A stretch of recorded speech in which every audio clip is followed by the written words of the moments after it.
what the Australian government's thinking about when they're speaking about critical infrastructure providers, and then what are the obligations that the government are putting on critical infrastructure providers.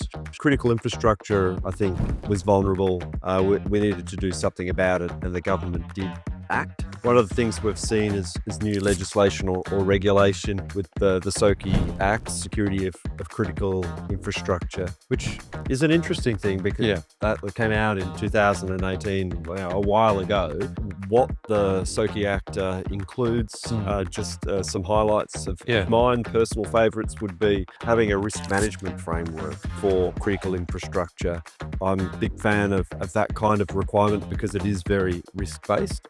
Step through a process, figure out what you need to do and make sure you're doing it and report it so we can check and validate that you are doing the right things. Another good thing that they did with that legislation was not prescribe technical measures, but to provide a menu almost, security control frameworks that critical infrastructure operators can choose from. You can choose within that what's right for your organisation. So there's plenty of flexibility, which I like, but there's also the reporting obligations so that you need to be transparent as a critical infrastructure operator.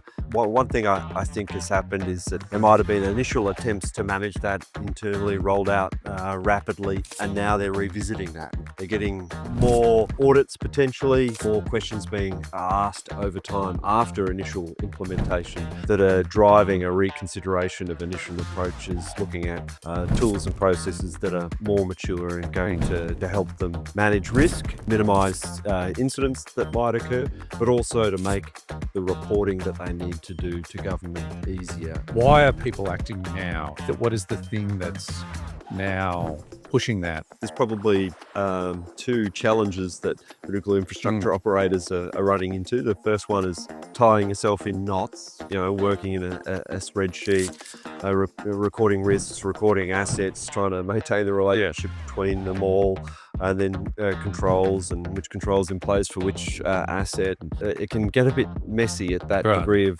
complexities. And then the other one would be external oversight that's occurring, and that's driving improvement practices as well. There's some extra things that you need to take care of because you are critical infrastructure.